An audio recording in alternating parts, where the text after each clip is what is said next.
இஸ்லாம் எங்கள் வழிபாடு, இந்தியா எங்கள் தாய்நாடு என்று முழங்கி பாகிஸ்தான் பிரிவினை என்றாலும் சரி, அது எந்த விதமான அடக்குமுறை அச்சுறுத்தல் என்றாலும் சரி, இந்த மண்ணின் மைந்தர்கள், தமிழ்நாட்டு மைந்தர்கள் எங்கள் உடன்பிறப்புகள் என்று எப்பொழுதும் எங்களோடு உடன் நிற்கின்ற எங்களுடைய இஸ்லாமிய சகோதர சகோதரிகளுக்கான வக்ஃப் சட்ட திருத்த அந்த சட்டத்தை கண்டித்து திரும்ப பெற வலியுறுத்தி தமிழ்நாடு ஜமாஅத்துல் உலமா சபை சென்னை மாவட்டம் சார்பில் நடைபெற்றுக் கொண்டிருக்கின்ற இந்த மாபெரும் கண்டன பொதுக்கூட்டத்திலே கலந்து கொண்டிருக்கின்ற மேடையிலே அமர்ந்திருக்கின்ற பெருந்தகையாளர் அத்தனை பேருக்கும் முன்பாக அமர்ந்திருக்கின்ற எங்களுடைய இஸ்லாமிய சகோதர சகோதரிகளுக்கும் அன்பான வணக்கம். என்னோடு கலந்து கொண்டு இந்த மேடையிலே பேச இருக்கின்ற இந்த வக்ஃப் திட்ட திருத்த சட்ட மசோதா அரங்கேற்றப்பட்ட பொழுது அதனை அக்கு வேறு ஆணி வேறாக அலசி அது எப்படி நம்முடைய சிறுபான்மை குறிப்பாக இஸ்லாமிய மக்களுக்கு எதிரான ஒன்றாக இருக்கிறது என்பதை நாடாளுமன்றத்திலே நிரூபித்த அன்பிற்குரிய எங்களுடைய கழகத்தினுடைய துணை பொதுச் செயலாளர் ராசா அவர்களுக்கும் எனக்கு முன்பாக ஊடக வெளியிலே தொடர்ந்து இந்த சங்கை கூட்டங்களை தோலுரித்து காட்டுகின்ற அந்த பணியை சிறப்பாக செய்து வருகின்றவரும், தொடர்ச்சியாக திராவிட முன்னேற்ற கழக கொள்கையாகட்டும் அதை இந்த இளைய தலைமுறையினர் எப்படி அறிந்து கொள்ள வேண்டும் என்பதற்காக மேடைகள் தோறும் முழங்கி வருகின்ற அந்த பணியை செய்கின்ற என்னுடைய அன்பிற்குரிய சகோதரர் செந்தில்வேலாகட்டும் அத்தனை பேருக்கும் என்னுடைய அன்பான வணக்கமோடு இதை நான் தொடங்குகின்றேன். எங்களுடைய கட்சியினுடைய நிறுவனர், நாங்கள் எப்பொழுதும் ஆசான் என்று சொல்லுகின்ற பேரறிஞர் அண்ணா சொன்னார் இஸ்லாம் குறித்து, திருவிழா காலங்களில் தனது சிறு குழந்தையை தவற விட்டுவிட்ட தாய் பல ஆண்டுகள் கழித்து காணாமல் போய்விட்ட தனது சேயை சந்திக்க நேரிட்டு மீண்டும் ஒன்றிணைந்து கொள்ளும் பொழுது அவ்விருவருக்கும் எவ்வளவு மகிழ்ச்சி ஏற்படுமோ, பூரிப்பு பீரிட்டு எழுமோ, அதுபோல தமிழக மக்கள் இஸ்லாத்தின் ஏக தெய்வ கொள்கையை விளங்கிக் கொண்ட பொழுது தனது தாயை கட்டிப்பிடித்து வாரி அணைத்துக் கொள்வதைப் போல இஸ்லாத்தை தமிழர்கள் தழுவிக்கொண்டார்கள். அந்த வகையிலே என்றென்றைக்கும் இஸ்லாத்தில் பெருநம்பிக்கை வைத்திருக்கின்ற தமிழர்களாகிய உங்களுக்காக மட்டுமல்ல, இந்தியா முழுவதும் பரவி இருக்கின்ற இஸ்லாமிய பெருமக்களுக்காக தமிழ்நாடு எப்பொழுதும் துணை நிற்கும் என்பதை நீங்கள் அறிவீர்கள். குறிப்பாக தமிழ்நாட்டினுடைய முதலமைச்சர் அவர்கள் இந்த மசோதா நாடாளுமன்றத்திலே தாக்கல் செய்யப்பட இருக்கிறது என்கின்ற அந்த செய்தி வந்த அந்த கணம் முதல் ஒவ்வொரு அமெண்ட்மெண்ட் என்று சொல்லப்படுகின்ற அந்த சட்ட திருத்தத்தையும் எப்படி எதிர்க்க வேண்டும், முழுமையாக எதிர்த்து பேசி வாக்களிக்க வேண்டும் என்று அதிலே மிகுந்த கவனமுடன் கூர்மையாக கவனித்து வந்தார்கள். அந்த பணியை நாங்கள் செவ்வனே செய்து முடித்தோம். இப்பொழுதும் அதற்காக உச்சநீதிமன்றத்திலே தமிழ்நாடு அரசு வழக்கு தொடுத்திருக்கின்றது. சட்டசபையிலே கண்டன தீர்மானத்தையும் நிறைவேற்றி இருக்கின்றது. இன்றைக்கு ஏதோ நாம் தாயாக பிள்ளையாக பழகி வருகின்றவர்களை இந்துக்களுக்கு எதிரான இஸ்லாமியர்கள் என்று கொண்டு போய் நிறுத்துகின்றதை இந்த பாஜக, அவர்களுக்கு நான் விவேகானந்தரை இங்கே சுட்டிக்காட்ட விரும்புகின்றேன். இந்தியாவின் மாபெரும் ஆன்மீக அறிஞர் என்று நாம் கொண்டாடுகின்றவர் விவேகானந்தர். சொல்கின்றார் அவர், முகமதியர்களின் வருகை ஒடுக்கப்பட்டோர் முதல் ஏழைகள் வரை ஈடேற்றம் தருவதாக இருந்தது. இதனால் தான் நமது மக்களின் 1/5 முஸ்லிமாக ஆகியுள்ளார்கள். அடுத்து அவர் சொல்வதுதான் மிக மிக முக்கியம். இன்றைக்கு 318 ஆண்டுகளுக்கு முன்பாக இறந்து போன நம்முடைய அவுரங்கசீப் அவருடைய கல்லறை தோண்டுவதற்கு துடித்துக் கொண்டிருக்கிறார்களே, அவர்களுக்கான வார்த்தை இது. வாளால் இந்த வேலை நடைபெறவில்லை, வாழும் நெருப்பும் இந்த வேலையை செய்தது என்று சொல்லுவது பேரமையின் உச்சம். விவேகானந்தர் சொல்றார், இஸ்லாத்தை பெரும்பான்மையான மக்கள் தழுவிக்கொண்டது என்பது இன்றைக்கு பாஜக சொல்வது போல் வாளால் நெருப்பால் நடைபெறவில்லை. அப்படி சொன்னால் அது பேரமையின் உச்சம். உயர் சாதி மனிதர் நடமாடும் அதே வீதியில் செல்வதற்கு தாழ்த்தப்பட்டவருக்கு அனுமதி கொடுக்கப்படாததை நான் பார்த்தேன். ஆனால் அவன் தனது பெயரை முகமதிய பெயராக மாற்றிக்கொண்டால் அவன் அதிலே அந்த சிக்கல் இல்லாமல் நடந்து செல்வதை பார்த்தேன். இஸ்லாத்தின் பெருமை அது என்கின்றார்.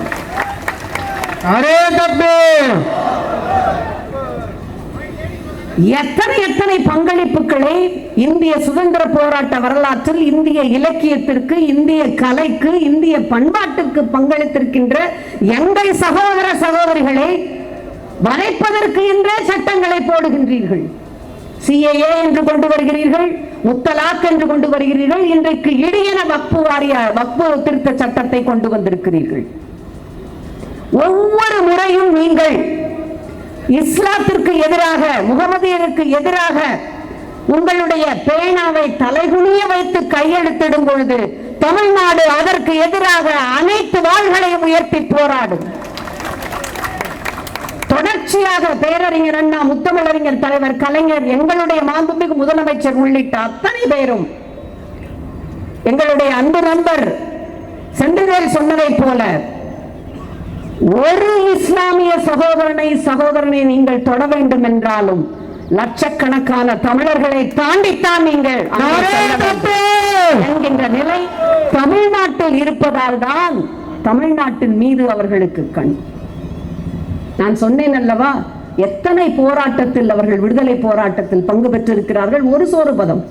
பேகம் ஹஜ்ரத் மகள், டெல்லியை ஆண்ட இவர், ஆங்கிலேயரை எதிர்த்து போராடிய முஸ்லிம் பெண், யாரும் உதவவில்லை என்றாலும் தன்னுடைய 10 வயது மகனோடு வீரமரணம் அடைந்த வீரத்தாய்.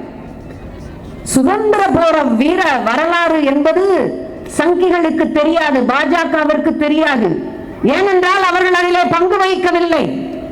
பங்கு வகிக்கின்ற இஸ்லாமியர்களை பாருங்கள். நம்முடைய ஐயா கப்பல் ஓட்டிய தமிழன் வ.உ.சி. அவர்கள் கப்பல் வாங்க வேண்டும் என்று மகாகவி பாரதியார் விளம்பரம் செய்கின்றார். வந்ததோ சில 100 ரூபாய்களும் சிறு அணாக்களும் தான்.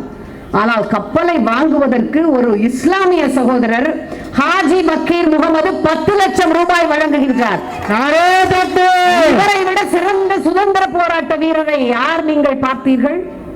வேலூர் சிப்பாய் கழகம் என்று பெயரிடுகிறீர்கள். முதல் சுதந்திர போராட்ட வரலாற்றை 1857 அந்த சிப்பாய் கழகம் அல்ல, சிப்பாய் சுதந்திர போரை அதற்கு வித்திட்டவர் மௌல்வி அகமது ஷா என்கின்ற முகமதியர். அவருடைய தலைமையில் போராடிய சிப்பாய்களை பீரங்கி வாயில் வைத்து பிளந்து அகழியில் வீசுகின்றது பிரிட்டானிய அரசாங்கம். அசரவில்லை அந்த இஸ்லாமிய சகோதரர்கள்.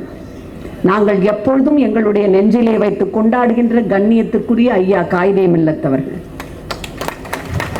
அல்லாஹ் என்று அழைப்பதற்கு முன்பே அம்மா என்று அழைத்தவன் சொல்கின்றார் அவர். ஆதலால் மதமும் தமிழும் எனக்கு 2 கண்கள் என்று சொன்னவர் அவர். காயிதே மில்லத் என்றால் அரபு சொல்லுக்கு வழிகாட்டும் தலைவர் என்று அர்த்தம். அதனால்தான் அவர் காயிதே மில்லத் அவர்கள் தமிழகம் கண்டெடுத்த முத்து, முஸ்லிம்களின் சொத்து என்று அவர் போற்றப்படுகின்றார். இஸ்லாமியராக பிறந்தாலும் மதம் கடிந்த மாமனிதராக மனிதநேயம் கொண்டவரான நம்முடைய அப்துல் கலாம் ஐயா, அவரை நீங்கள் எத்தகைய மேன்மையான பதவியில் வைத்துக் கொண்டு அழகு பார்த்தீர்கள். ஆனால் அவருடைய அடிச்சுவட்டில் எதையாவது நீங்கள் பின்பற்றி இருக்கிறீர்களா? எத்தனை கான்ட்ரிபியூஷன்ஸ் என்று சொல்லக்கூடிய நம்முடைய இதயத்திலே ஸ்டண்ட் வைக்கிறார்கள் அல்லவா, அதனை மிக இலகுவாக வடிவமைத்து தந்த பெருமைக்கு சொந்தக்காரர் அவர். தன்னுடைய சென்ட் ஜோசப் கல்லூரிக்கு பழைய மாணவராக செல்கின்ற பொழுது இன்னொரு மாணவர் வந்து அவரிடத்திலே சொல்லுகின்றார், அந்த காலகட்டத்திலே 2 இஸ்லாமியர்கள் தான் இங்கே படித்தோம் என்று. ஆம், நாம் அனைவரும் இஸ்லாமியர்கள் என்றாலும் இந்தியர்கள் என்று பெருமையோடு சொல்வதிலே நமக்கு உரிமை உண்டு என்று சொன்னவர். தேசப்பற்றிலே எந்த விதத்திலே இஸ்லாமியராகிய நீங்கள் குறைந்து போனீர்கள்? நம்முடைய நேதாஜி சுபாஷ் சந்திரபோஸ் அவர்கள் சுதந்திரத்துக்காக போராடிய பொழுது கிழக்கு ஆசியாவிற்கு செல்லுகின்றார். அங்கே கிழக்கு ஆசியாவில் பெரும்பான்மையான இஸ்லாமியர்கள் வணிகத்திலே பெரும் தொகை ஈட்டி பெரும் செல்வந்தராக வாழ்ந்தவர்கள். இன்றைக்கு இருக்கின்ற மியான்மர், அன்றைய பர்மாவிலே அவர் அந்த போராட்டத்திற்காக நிதி கேட்டு சென்ற பொழுது ஹபீப் என்கின்ற இஸ்லாமியர் ஒன்றல்ல ரெண்டல்ல தன்னுடைய சொத்துக்கள் அனைத்தையும் இந்திய சுதந்திர போராட்டத்திற்காக தானம் செய்கிறார். வக்ஃபு என்றால் என்ன? இறை தொண்டுக்காக, சமுதாயத்திலே பாதிக்கப்படுகின்றவர்களுக்கான தொண்டிற்காக வக்ஃபு என்கின்ற ஒன்று வழங்கப்படுவது. அந்த அடிமடியிலேயே கையை வைக்கின்ற நாசகார வேலையை இன்றைக்கு பாஜக செய்கின்றது. நேதாஜி அப்படியே பிரமித்து விட்டு சொல்கின்றார், தான் பயணம் செய்கின்ற இடங்களில் எல்லாம் ஹபீபின் வள்ளல் தன்மையை புகழ்ந்து, நாட்டை பிடித்திருக்கும் பிடி நீங்க ஹபீப் மருந்து தேவை என்கின்றார். நாட்டை பிடித்திருக்கும் இந்த பிணி நீங்க நம்முடைய கூட்டணி என்கின்ற மருந்து தேவை. இப்பொழுது நேற்றைக்கு முன்தினம் முடிவு செய்யப்பட்ட கூட்டணியை நீங்கள் பார்த்திருப்பீர்கள். எந்த முகத்தை வைத்துக் கொண்டு அவர்கள் இனிமேல் இஸ்லாமியரிடம் வந்து நீங்கள் வாக்கு சேகரிப்பதை விடுங்கள், நான் உங்கள் தோழன் என்று எந்த முகத்தை வைத்துக் கொண்டு அதிமுக சொல்ல முடியும்? அங்கே பாலுக்கும் பூனைக்கும் பாலுக்கும் இரண்டுக்கும் காவலாகவும் தோழனாகவும் நாடகமாடுகின்ற வேலையை நாடாளுமன்றத்திலே செய்து விட்டீர்கள். அதாவது வக்ஃபு சட்ட திருத்த மசோதாவிற்கு நாங்கள் ஆதரிக்கவில்லை என்று அங்கே ஒரு நாடகத்தை ஆடிவிட்டீர்கள். மிக குறிப்பாக மாநிலங்களவையிலே மாநிலங்களுடைய தலைவர் அண்ணன் திருச்சி சிவா அவர்கள் இந்த விஷயத்தை மிக குறிப்பாக தெளிவாக விளக்கி இருக்கின்றார். அவர்களுடைய கபட நாடகத்தை மசோதா ஒப்புதலுக்கு விடும் பொழுது அதனை ஒவ்வொரு கட்டத்திலும் எதிர்த்து டிவிஷன் கேட்டு வாக்களித்தது திராவிட முன்னேற்ற கழகம். பதிவேட்டிலே நீங்கள் பார்த்துக் கொள்ளலாம். ஆனால் இப்பொழுது வந்திருக்கின்ற இந்த டிராகோனியன் லா என்று சொல்லப்படுகின்ற இதிலே இந்த வக்ஃபு போர்டிலே இஸ்லாமியர் அல்லாதவர்களை நியமிக்கலாம் என்ற அந்த அமெண்ட்மெண்ட் வரும்பொழுது இந்த சட்டத்திலே மட்டும் 40 சட்ட திருத்தங்களை இந்த கொடுங்கோன்மையான பாஜக அரசு கொண்டு வந்திருக்கின்றது. அதற்காக அமைக்கப்பட்ட ஜேபிசி ஜாயிண்ட் பார்லிமெண்டரி கமிட்டியில் எதிர்க்கட்சியை சார்ந்த உறுப்பினர்கள் கொடுத்த ஒரே ஒரு திருத்தத்தை கூட ஏற்றுக்கொள்ளவில்லை. பின்பு என்ன ஜனநாயகத்தை பற்றி பேசுகிறீர்கள்? அதற்கு என்ன தகுதி இருக்கின்றது உங்களுக்கு? அண்ணன் திருச்சி சிவா அவர்கள் இந்த பெண்கள் இந்த வக்ஃபு இந்த அந்த போர்டிலே இஸ்லாமியர் அல்லாதவர்கள் வரலாம் என்கின்ற அமெண்ட்மெண்ட்டுக்கு எதிராக வாக்களிக்க வேண்டும் என்று நாம் அத்தனை பேரும் சேர்ந்து வாக்களித்த பொழுது அதிமுக அதற்கு ஆதரவாக அந்த அமெண்ட்மெண்ட் என்று சொல்லப்படுகின்ற விஷயங்களுக்கு வாக்களித்தது. புரிந்து கொள்ள வேண்டும். நீங்கள் நாடாளுமன்றத்திலே நடப்பவை அத்தனையும் மக்களுக்கு அப்படியே காண கிடைப்பவை. அங்கே ஒன்றை செய்துவிட்டு இங்கே தமிழ்நாட்டிடம் வந்து ஏமாற்றுகின்ற இந்த வேலையை அவர்கள் நிறுத்த வேண்டும். வாக்கிற்காக சொல்லவில்லை. நாம் அனைவரும் தாயா பிள்ளையாக பழகியவர். என்னுடைய தந்தை ராமநாதபுரத்தை சார்ந்த அருப்புக்கோட்டை தொகுதியிலே முதலில் போட்டியிட்டு தொடர்ச்சியாக அங்கே போட்டியிட்டவர். அங்கே வீரச்சோளம் என்கின்ற பெரும்பான்மையான இஸ்லாமிய சகோதரர்கள் வசிக்கின்ற ஒரு கிராமம் இருக்கின்றது. முழுக்க அங்கே இருப்பவர்கள் அத்தனை பேரும் எங்களுக்கு மாமா மாமிகள் தான். என் தந்தையினுடைய வெற்றிக்கு அவர்கள் வாக்களித்தார்கள் என்பது ஒரு விஷயம் என்றாலும் 3 முறை தேர்தலிலே என்னுடைய தந்தை தோற்ற பொழுதெல்லாம் குடும்பத்தோடு எங்களுக்கு வந்து இருந்து 10 நாட்கள் சமைத்து கொடுத்து எங்களை தேற்றியது எல்லாம் வீரச்சோளம் கிராமம் தான். இன்றைக்கும் சரி என்றைக்கும் சரி. ஆகையால்தான் இந்த நீங்கள் பிரித்து ஆளுகின்ற விஷயங்கள், நீங்கள் வேறு நாங்கள் வேறு என்று மதத்தின் பெயரால் செய்கின்ற சூழ்ச்சிகள் இவை அனைத்தும் எடுபடாது. மிக குறிப்பாக சட்ட ரீதியாக நாம் இதனை எதிர்கொண்டு உங்களுக்கான நியாயமான தீர்ப்பை வாங்கி தருவோம் என்று முதலமைச்சர் உறுதியாக இருக்கின்றார். நம்முடைய வள்ளல் ஐயா ஜமால் முகமது மகாத்மா காந்தி அவர்கள் தமிழகத்திற்கு வருகின்றார். விடுதலை போராட்டத்திற்கு ஆங்கிலேயருக்கு எதிராக நிதி சேர்க்க முயற்கின்றார். அப்பொழுது காந்தியடிகளிடம் ஐயா ஒரு எழுதப்படாத காசோலையை எம்டி செக்கை கொடுத்து நீங்கள் விரும்பிய தொகையை சுதந்திர போராட்டத்துக்கு எடுத்துக் கொள்ளுங்கள் என்கின்றார். அவரை விட சுதந்திர போராட்ட வீரர் யாரை நீங்கள் பார்த்தீர்கள்? காந்தியினுடைய கதர் துணி பிரச்சாரத்திற்கு காஜா மியான் ராவுத்தர் என்கின்ற அந்த இஸ்லாமிய சகோதரர் 50,000 ரூபாயில் ஒரு கதர் நெசவு ஆலையையே நிறுவி கொடுத்திருக்கின்றார். சுதந்திர போராட்ட அந்த வரலாற்றில் ஒரு கமா கார் புள்ளியில் கூட இடம்பெறாத பாஜக கட்சி இத்தனை பங்களிப்புகளை செய்திருக்கின்ற இஸ்லாமிய சகோதரிகள் குறித்து அவர்களுக்கு எதிராக தொடர்ச்சியாக ஒரு எழுத்தாளர் சொல்கின்றார். ரீமா அகமது. நம்முடைய நெஞ்சம் வலிக்கின்றது. ஆக்ராவிலே வசிக்கின்ற எழுத்தாளர். அவர் சொல்லுகின்றார், 6 ஆண்டுகளுக்கு முன்பு ஆக்ராவிலே பள்ளியிலே படித்து வந்த ஒரு இஸ்லாமிய சிறுவன் முகம் சிறந்து வீட்டுக்கு வருகின்றான். என்ன விஷயம் என்று கேட்கின்றேன். வகுப்பு தோழர்கள் என்னை பாகிஸ்தான் பயங்கரவாதி என்கிறார்கள் என்றார். அதாவது பள்ளியிலே விளையாடி கொண்டிருக்கும் பொழுது திருடன் போலீஸ் அந்த மாதிரியான விளையாட்டுகள் வரும்பொழுது அந்த சமயத்திலே என்னை பாகிஸ்தான் பயங்கரவாதி, அவனை கொள்ளுங்கள் என்று சொன்னதோடு மட்டுமல்லாமல் சில வகுப்பு தோழர்கள் நலி காக்கிடா சாக்கடை புழு என்று அழைத்ததாகவும் சொல்லி இன்று வரை அந்த சிறுவன் வீட்டிலேயே கல்வி கற்கின்றான் என்று சொல்லிவிட்டு அவர் சொல்லுகின்றார், எனது மகனின் அனுபவங்களின் மூலம் இந்த சமூகத்தில் நிகழும் மாற்றத்தை நான் உணர்ந்தேன். என் இளமை பருவத்தில் நான் இங்கு வளர்ந்த பொழுது எனக்கு இதுபோல் நடந்ததில்லை. அதுதான் மிக முக்கியம். என் இளமை பருவத்தில் இதுபோல் நடந்ததில்லை.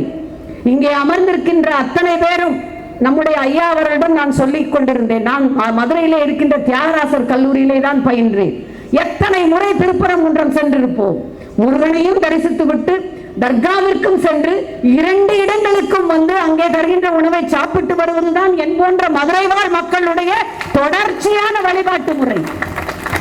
இன்றைக்கு என்று நீங்கள் புதிதாக உழைத்து, இன்றைக்கு என்று நீங்கள் எங்களிடையே வந்து இந்த பிளவுபாத அரசியலை நீங்கள் தூண்டிவிட முயற்சிக்கும் பொழுது தமிழ்நாடு, தமிழ் மண், இஸ்லாமிய பெருமக்களினுடைய அனைத்து பங்களிப்புகளையும் உணர்ந்து the rights for minority என்று தொடர்ச்சியாக அவர்களுக்கு உறுதுணையாக நிற்கின்ற, அவர்களுக்கு இடஒதுக்கீடு முதற்கிற அத்தனையும் பெற்றுத்தந்த திராவிட முன்னேற்ற கழகம் ஒருபொழுதும் அதனை அனுமதிக்காது.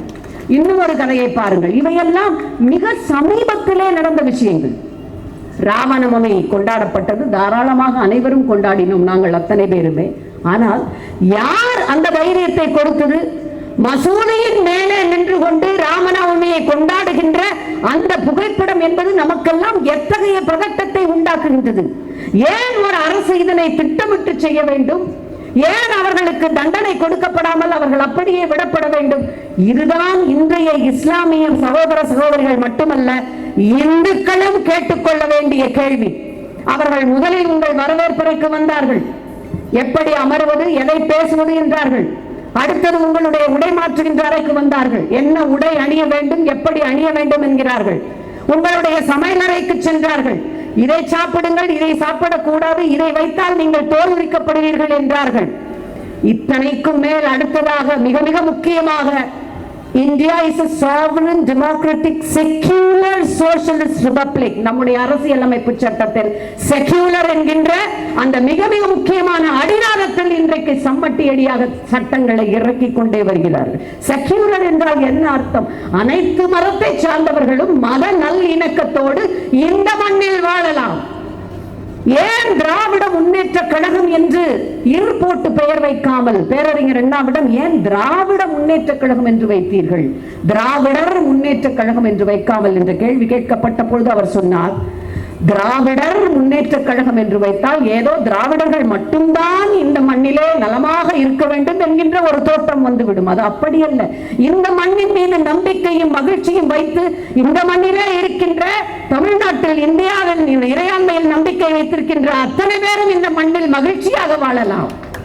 ஆகவேதான் நான் இன வழி அந்த பெயரை வைக்காமல் நிலவழி பெயரை திராவிட முன்னேற்ற கழகம் என்கின்ற பெயரை தேர்ந்தெடுத்தோம். மிக மிக முக்கியமான ஒரு விஷயத்தை நாம் கூர்ந்து கவனிக்க வேண்டிய காலகட்டம் இது. கலீம் அகமது குரோஷி அவர் ஒரு இசைக்கலைஞர், சாப்ட்வேர் இன்ஜினியர். தன்னுடைய இசை கச்சேரிக்காக ரூபாப் என்று சொல்லப்படுகின்ற ஒரு இசை கருவியை எடுத்துக்கொண்டு போகின்றார். அந்த கருவியை அவர் கவர் செய்து வைத்திருக்கும் பொழுது அது மிகப்பெரிய தோற்றத்தோடு இருக்கின்றது. ஒரு ஷேர் ஆட்டோவில் ஏறி ஒரு இந்து சக பயணியுடன் ஆக்ராவுக்கு போகின்றார். அந்த இந்து சக பயணி அதை பார்த்தவுடன் துப்பாக்கி என்று நினைத்துக் கொண்டாராம். எப்படிப்பட்ட நஞ்சு விதையை நீங்கள் விதைத்திருக்கின்றீர்கள், அதை திறந்து காட்டவும் சொன்னாராம். அந்த சகோதரர் சொல்கின்றார், நான் எங்கே இருக்கிறேன், என்ன சொல்கிறேன், என்ன செய்கிறேன் என்று நான் மிகவும் கவனமாக இருக்க வேண்டும். மனம் புண்படுகின்றது, கண்ணிலே ரத்தம் கசுகின்றது. என் மண்ணிலே பிறந்த ஒரு இஸ்லாமிய சகோதரன், இந்த மண் என்னுடைய மண், இங்கேதான் எனக்கு வாழ்வும் தாழ்வும் என்று இருக்கின்ற ஒரு இஸ்லாமிய சகோதரன் மனம் வலிக்க சொல்லுகின்றான். ரயிலில் டிக்கெட் பரிசோதகன் கூட என் பெயரை சொல்வதற்கு நான் சங்கடமாக உணர்கின்றேன். ஏனென்றால் அரசியல் சமூகங்களுக்கு இடையிலான உறவில் விஷத்தை கலந்து விட்டது என்கின்றார். அந்த விஷத்தை கலந்தது பாஜக. அந்த பாஜகவோடு இன்றைக்கு கூட்டு வைத்திருப்பது அதிமுக. அறிந்து கொள்ள வேண்டும் நீங்கள், எதற்காக என்ன விதமான லாபத்தை நோக்கி அவர்கள் அந்த கூட்டணியை வைத்தாலும் ஒட்டுமொத்த இஸ்லாமிய சமூகமும் அவர்களுடைய முஷ்டியை உயர்த்தி அவர்களுக்கான இடம், ஒரு இடம் கூட இந்த தமிழ் மண்ணிலே கிடைக்க கூடாது என்பதை உறுதி ஏற்க வேண்டும். எத்தனை கொடூரமான சட்டம் இந்த சட்டம்! நீங்கள் அதனை எடுத்து பார்த்தீர்கள் என்றால் விலாவாரியாக சொல்லிவிட்டார்கள். 4 விஷயங்கள் மட்டும்தான் அதில் இருக்கின்ற ஷரத்துக்களை. அதாவது நீங்கள் இந்த வக்ஃபு என்கின்ற விஷயத்தை தானமாக வழங்குவதற்கு இதற்கு ஒரு பெயர் வைத்திருக்கிறார்கள். அது குறித்து நான் உங்களிடம் சொல்ல வேண்டும். ஆங்கிலத்திலே இங்கு இருக்கின்ற பெருமக்களுக்கு மிக முக்கியம், ஒருங்கிணைக்கப்பட்ட வக்ஃபு மேலாண்மை, ஆற்றல் அளித்தல், செயல்திறன் மற்றும் மேம்பாட்டு சட்டம். சுருக்கமாக உள்துறை அமைச்சர் இதை உம்மீத், UMEED, உம்மீத் என்று பெருமையாக அதனை அறிவித்தார். Unified Waqf management, empowerment, efficiency and development. நான் சொல்லுவேன், உண்மையில் உம்மீத் என்பது சமூகங்களுக்கு ஆற்றல் அளிப்பது அல்ல. இங்கு யூ என்பது அன்கான்ஸ்டிடியூஷனல் ரெஸ்ட்ரிக்ஷன்ஸ், அரசியல் சட்டத்திற்கு ஒவ்வாத கட்டுப்பாடுகள். எம் என்பது மார்ஜினலைசேஷன் ஆஃப் ரிலிஜியஸ் அட்டானமி. இ என்பது எக்ஸ்க்ளூஷன் ஃப்ரம் ஸ்பிரிச்சுவல் பிராக்டிஸ். இன்னொரு இ என்பது erosion of precedent.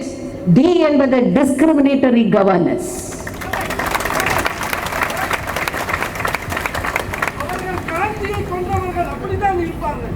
நாம் சுதாரித்துக் கொள்வோம். நம் வாழாலும் நெருப்பாலும் யாரையும் கொல்லவோ இம்சிக்கவோ வேண்டிய அவசியம் இல்லை. அல்லாஹ் நமக்கு தந்த அன்பு சாம்ராஜ்யம் நம்முடைய விருந்து கிடக்கின்றது. தமிழ்நாடு தமிழர்கள் உங்கள் பின்பாக நிற்பார்கள். எப்படிப்பட்ட கொடூரமான அந்த ஷரத்துக்கள் என்று சொல்வார்கள் அல்லவா, ஒவ்வொன்றையும் நீங்கள் எடுத்து பார்த்தீர்கள் என்றால், வக்ஃபு வாரியத்திலே நீங்கள் இஸ்லாமியர் அல்லாதவர்களை அனுமதிக்கலாம். ஏன் சீக்கியர்களுக்கு, ஜைன மதத்தவர்களுக்கு, இந்து மதத்திலே இருக்கின்ற எத்தனையோ போர்டு இருக்கிறது அல்லவா, அந்தந்த மதத்தில் எல்லாம் அதில் அல்லாதவர்களை நீங்கள் கொண்டு வரலாம் என்று சொல்லுகின்ற துணிச்சல் உங்களுக்கு இருக்கின்றதா? அடுத்ததாக அவர்கள் சொல்வது என்னவென்றால், வக்ஃபு வாரியத்திலே இருக்கின்ற இந்த முரண்பாடுகள், சில நில சம்பந்தமான விஷயங்களை மாவட்ட ஆட்சித்தலைவர் தீர்மானிக்கலாம். இதற்கு நம்முடைய மாண்புமிகு அமைச்சர் கிரண் ரிஜிஜு அவர்கள் சொல்லுகின்றார்கள், this law is not about religion, it's about property.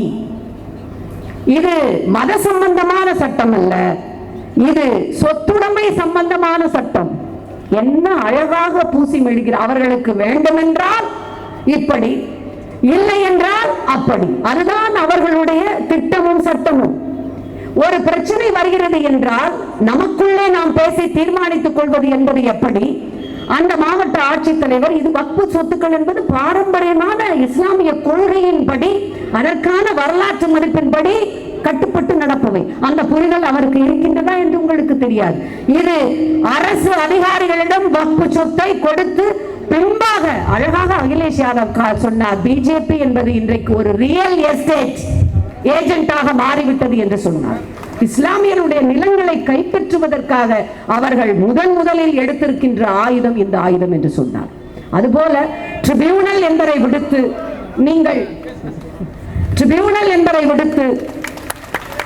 நீங்கள் இந்த நிலம் சம்பந்தமான எந்த விவகாரத்திற்கும் உயர்நீதிமன்றம் செல்லலாம் என்கின்ற ஒன்றை கொண்டு வந்திருக்கின்றது.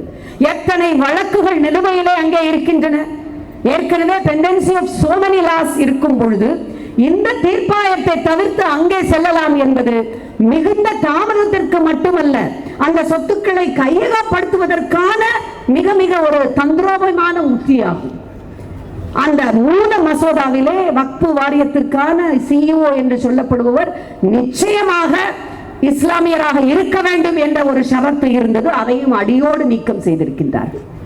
இதையெல்லாம் விட மிக முக்கியமான ஒரு திருத்தம் என்பது, நீங்கள் வக்ஃபு தானமாக கொடுக்க வேண்டும் என்றால், உலகில் எங்கும் இதுபோல ஒரு விவரணையை நீங்கள் கேள்விப்பட்டது கிடையாது. நீங்கள் 5 வருடம் பிராக்டிசிங் முஸ்லிமாக இருக்க வேண்டும். 5 வருடங்கள் இஸ்லாத்தை தழுவிய ஒரு இஸ்லாமியராக இருந்தால் மட்டுமே வக்ஃபு சொத்தை தானமாக கொடுக்க முடியும். என்ன ஐயா இது? முதலில் நீங்கள் யார்? நான் 5 வருட இஸ்லாமியரா அல்லது 50 வருட இஸ்லாமியரா அல்லது பிறப்பிலே இருந்து இஸ்லாமியரா என்று தீர்மானிக்க நீங்கள் யார்? நீங்கள் இப்படிப்பட்ட ஒரு கேள்வியை ஒரு இந்துவை பார்த்து அல்லது பிற சமூகத்தினரை பார்த்து நீங்கள் வைத்துவிட முடியுமா? தனிப்பட்ட மத உரிமை என்பது அது. அதுபோல தானம் கொடுப்பதற்கு மதத்தை ஏன் நீங்கள் ஒரு பெஞ்ச்மார்க்காக, ஒரு ஸ்கேலாக ஏன் மதத்தை முன்னிறுத்துகிறீர்கள்? நான் இப்பொழுது பட்டியலிட்டு காட்டினேனே, இஸ்லாமிய பெருமக்கள் அத்தனை பேரும் சுதந்திர போராட்டத்திற்கு அத்தனை அள்ளி அள்ளி கொடுத்தவர்கள். அவர்கள் அத்தனை பேரும் உங்களுக்கும் சேர்த்துதானே தங்கள் வணிகத்தில் ஈட்டிய பணத்தை கொடுத்தார்கள். அதற்கு மதம் ஒருபொழுதும் தடையாக இருந்ததல்லவே. இப்படி பல விதங்களில் இதோ இருக்கின்ற எங்களுடைய அன்பு சகோதரர் ராசா அவர்கள் ஜேபிசி என்கின்ற அந்த கமிட்டியிலே அனைவரும் இணைந்து அமர்ந்து கொண்டு வந்த ஒரு அமெண்ட்மெண்ட், ஒரு திருத்தத்தை கூட அரசு அங்கீகரிக்கவில்லை. ஆனால் 40 சட்ட திருத்தத்தை கொண்டு வந்திருக்கின்றது. அந்த ஒவ்வொரு திட்டமும் நான் இப்பொழுது அடுக்கியதை போல மேற்போக்குக்காக சொல்கிறார்கள். பெண்கள் ஏற்கனவே நம்முடைய பெண்கள், இஸ்லாமிய பெண்கள் members of the legislative assembly, Waqf board, Waqf வாரியத்தில் அத்தனையிலும் இருக்கின்றார்கள். புதிதாக அவர்களுக்கு நாங்கள் அவர்களை உயர்த்துகின்றோம் என்று எப்படி முத்தலாக் சட்டத்தின் பொழுது ஒரு பொய்யான பிம்பத்தை வைத்தார்களோ அதை இப்பொழுதும் மீண்டும் மீண்டும் திரும்ப சொல்கின்றார்கள்.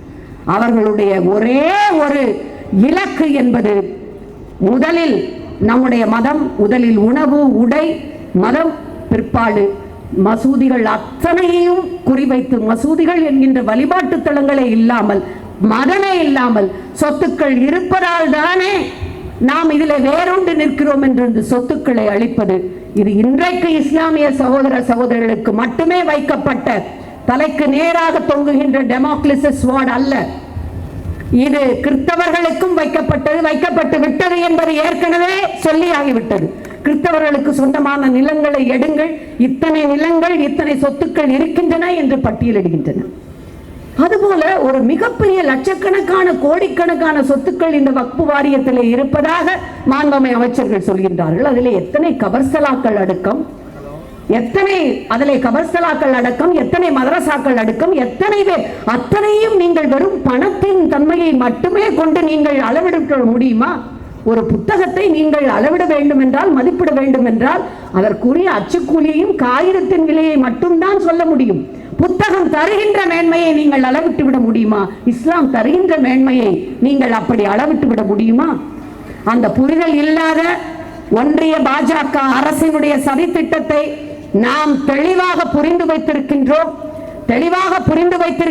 அவர்களோடு சேர்ந்திருக்கின்ற, இன்னைக்கு வந்து அவர்களோடு இணைந்திருக்கின்ற கூட்டணியை பற்றியும் புரிந்து வைத்திருக்கிறோம் என்பதை நீங்கள் வர இருக்கின்ற இந்த 26ஆம் ஆண்டு தேர்தலிலே மெய்ப்பிக்க வேண்டும். இது யாருக்காகவும் யாரும் வாக்கு சேகரிக்கின்ற மேடை அல்ல. திராவிட முன்னேற்ற கழகம் தொன்று தொட்டு அன்று முதல் இன்று வரை உங்களோடு உடன் நிற்கும் என்று சொல்லுகின்ற மேடை. உங்களுடைய உரிமைகளுக்காக, உங்களுடைய உரிமைகளை நாம் இப்படி போராடி பெற வேண்டிய அவசியம் இல்லை. ஏற்கனவே இருந்த உரிமைகள் மீது கை வைக்காதீர்கள் என்று சொல்வதற்காக இன்றைக்கு நாங்கள் அத்தனை பேரும் இங்கே நிற்கின்றோம்.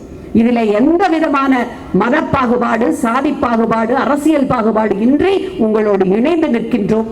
புரிந்து கொள்ள வேண்டும். இஸ்லாமிய பெருமக்கள், இஸ்லாமிய சகோதரிகள் அவர்கள் அத்தனை பேரும் என்றென்றைக்கும் முத்துவேல் கருணாநிதி ஸ்டாலின் பக்கம்தான் என்பதை உணர்த்துங்கள். நன்றி.